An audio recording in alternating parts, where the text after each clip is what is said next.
Once upon a time, two brothers who lived on adjoining farms fell into conflict. It was the first serious rift in 40 years of farming side by side, sharing machinery and trading labor and goods as needed without a hitch. Then the long collaboration fell apart. It began with a small misunderstanding, and it grew into a major difference, and finally, it exploded into an exchange of bitter words followed by weeks of silence. One morning there was a knock on John's door. He opened it to find a man with a carpenter's toolbox. "I am looking for a few days' work," he said. "Perhaps you would have a few small jobs here and there I could help with? Could I help you?" "Yes," said the older brother. "I do have a job for you. Look across the creek at that farm. That's my neighbor. In fact, it's my younger brother. Last week there was a meadow between us.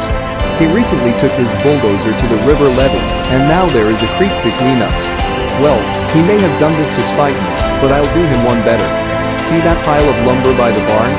I want you to build me a fence, an 8-foot fence, so I won't need to see his place or his face anymore." The carpenter said, "I think I understand the situation.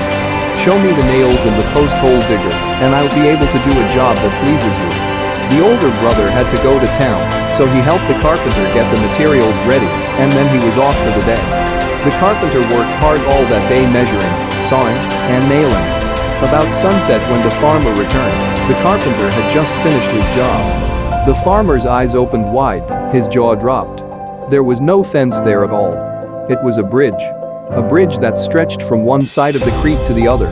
A fine piece of work, handrails and all. And the neighbor, his younger brother, was coming toward them, his hand outstretched. "You are quite a fellow to build this bridge after all I've said," and done. The two brothers stood at each end of the bridge, and then they met in middle, taking each other's hand. They turned to see the carpenter hoist his toolbox onto his shoulder. "No, wait. Stay a few days. I've a lot of other projects for you," said the older brother. "I'd love to stay on," the carpenter said, "but I have many more bridges to build." Moral of the story: God won't ask what kind of car you drove, but He'll ask how many people you helped get where they needed to go. God won't ask the square footage of your house, but He'll ask how many people you welcomed into your home. God won't ask about the clothes you had in your closet, but He'll ask how many you helped to clothe. God won't ask how many friends you had, but He'll ask how many people to whom you were a friend. God won't ask in what neighborhood you live, but He'll ask how you treated your neighbors.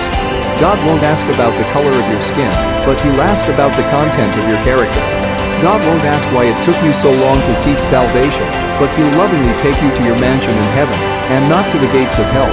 Ephesians chapter 4 verse 32. Be kind to one another, tenderhearted, forgiving one another, as God in Christ forgave you. Let's build ourselves out of that story, and may the good God continue to bless.